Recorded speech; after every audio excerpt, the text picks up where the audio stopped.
we start things off with the crazy ideas, right? Let's start things off with the craziness before we even jump into a game and show it off, all right? So this is the crazy part. There's this god, right, who has two villages, Gatherer and Dwarf. But one costs less than the other one, as well as trains faster. Do I not have... Oh, better disable that. That's why no one can join my game. Lol, lol, lol, lol, lol. So let's jump back in here. So one costs less than the other and trains faster, and the other one costs more but trains longer, but gathers gold faster and everything else slower.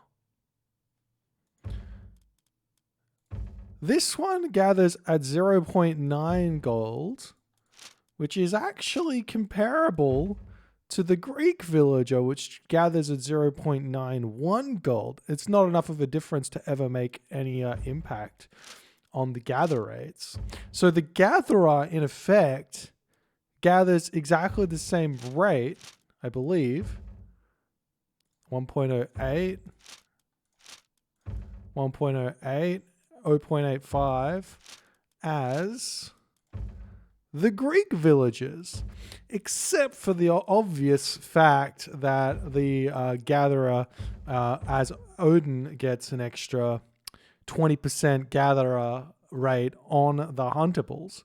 So by all metrics, this gatherer of Odin's is simply just better than the Greek counterpart, who also has very strong economy. The difference obviously being that the Greek player starts with 3 villagers and the Norse player only starts with 2 gatherers.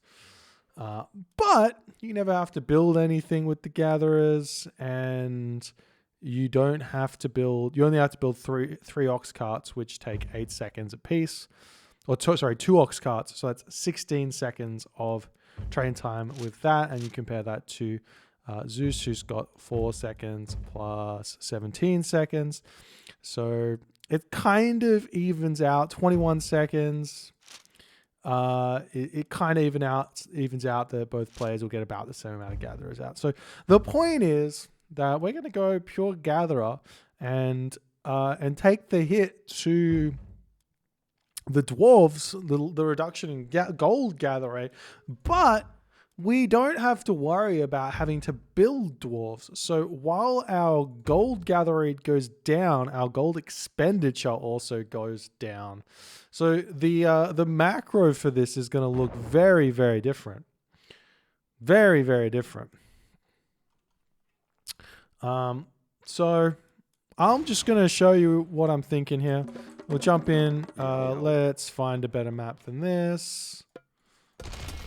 I'm just after a map with some half decent food. So let's maybe just go onto a marsh map just for the sake of it. We'll just jump into a marsh map. Now, the build here, there's probably a lot you can do with this build, or with this start that is very much like underexplored. So we'll just jump over here, and the other thing is that's really cool about this is that if you're not building dwarves, you really don't need a lot of villages on gold in the archaic age, right? You don't need a lot of villages on gold, so you can get away with 1 or 2 villages on gold to start off with this. I can also share my ox cart here, which is fantastic. Anyways, running around, and we'll just see exactly what happens in the early game here. We'll put this one villager over onto wood because we don't need that much wood either. Come back and throw down our house. Keep scouting around.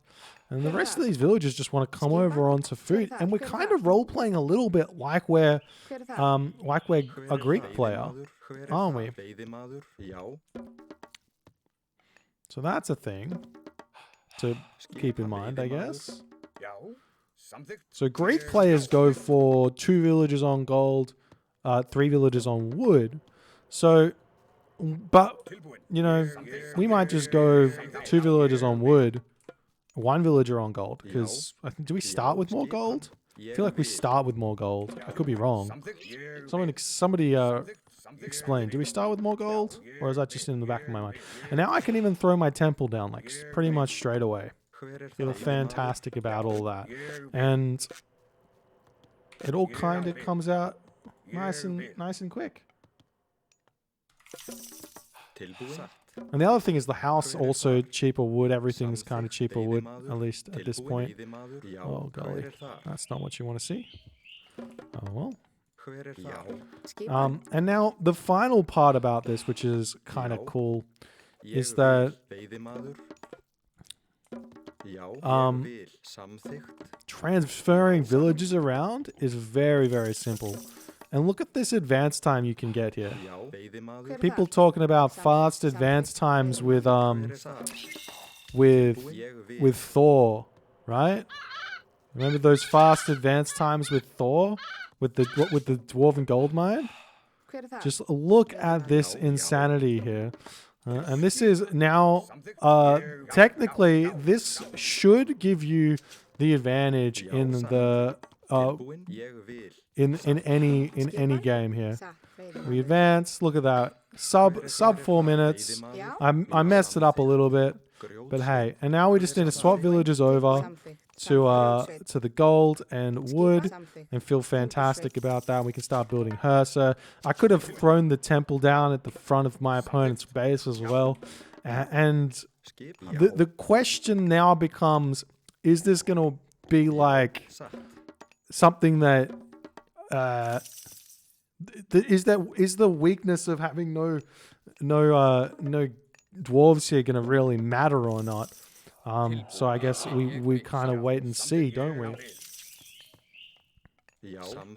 So better get myself an ox cart here as well. And then we start building our gatherers.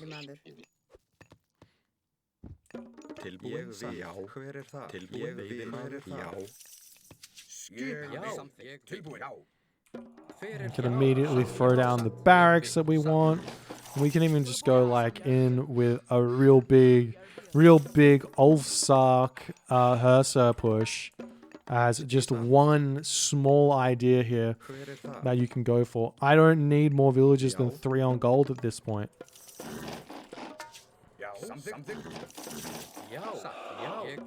You can see it's kind of fine. I'll move over here to these hippos. I can just pump up onto the food for a little bit longer here.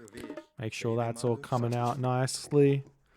Obviously, the problems with this strat is somewhat that that if you are hunting, then it's always going to be a sad state of affairs with... Oh, let's cancel that. Make sure the villager comes out. It's going to be a sad state of affairs when you have to move to the next hunting spot. Unlike Greek, where you don't have to really worry about that because you can be on multiple different spots at once. But it's going to be fine.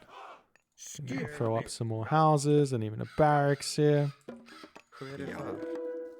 And you just come around and we're in, like, all of the economy kind of feels fine. Like, I'm not necessarily like having idle time apart from my shitty macro. Just making sure we're getting everything out.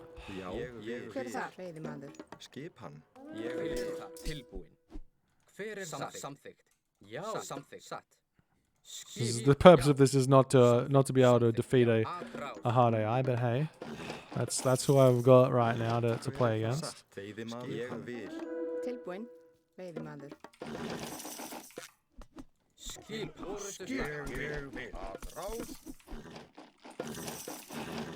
You can even get out this lone wanderer here.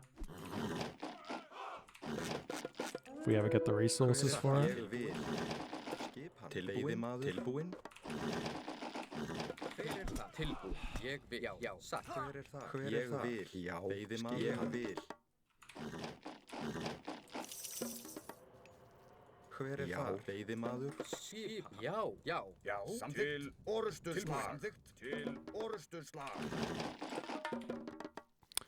And it kind of feels fantastic. Like, I don't know. It just feels fine. Feels like I get away with a lot here.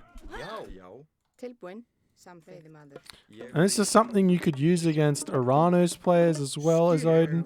Get even more of an advantage than you otherwise would with Odin, because you get going even faster.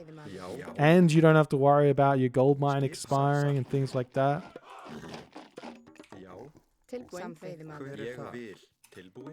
And then all the other variations that come with this. So you can also find yourself going for like 2 town centers and things like that and being completely fine. Let's get our 50 wood forest fire in here.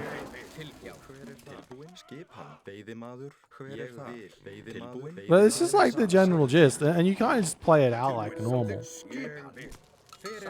Yeah, anyways.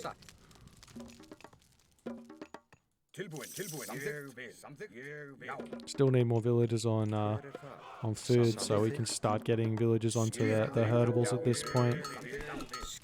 And that is the one thing that is obviously going to be a little bit more weird, is that your food, your economy is going to look very, very strange, because you need a lot more villagers on food. So I've currently got like the 20 villagers on food that I would have normally a lot less, because I'd be able to be building dwarves instead. But you see this gold mine? This gold mine doesn't expire until like 12 minutes or something instead of 9 minutes. It's a big, big change. Oh.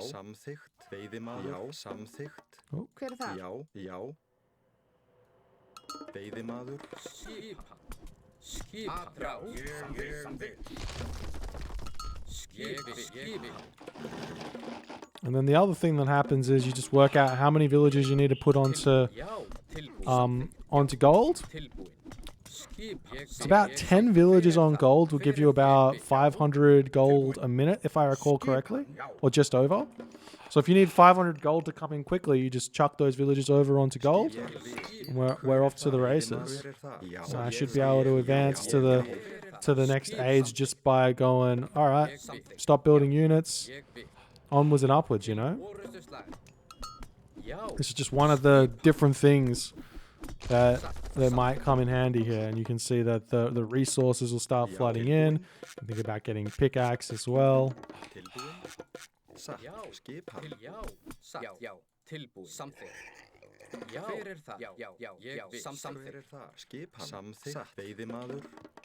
And the gold should come in right about now.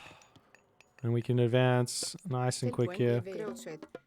Up we go. Perfect. I mean, I lost a lot of units as well, just randomly, but I mean, it feels kind of okay. It feels kind of good. And if you go up into the post game, you have to question this. Is this roughly how many resources you would have normally while building dwarves? And then you have to also account for the expenditure of those dwarves being a little bit more to take that off. But I'd love to see as many people go out and try this as you can, because I feel like at the very least with Odin, this is quite strong. I think that there's a variation of this with Heimdall, where you can go for a Heimdall rush with Loki, which is going to be really, really strong as well. The Hall of Thane's Hersa still feels a little bit like it's going to be a bit stronger with dwarves, but with just the standard play that people have been doing. But maybe there's a way to make the build work. It's just a very food heavy early on, so it's a bit tough to get going. But yeah, definitely give it a try. I'm going to give it a try, and yeah, we'll see how it goes.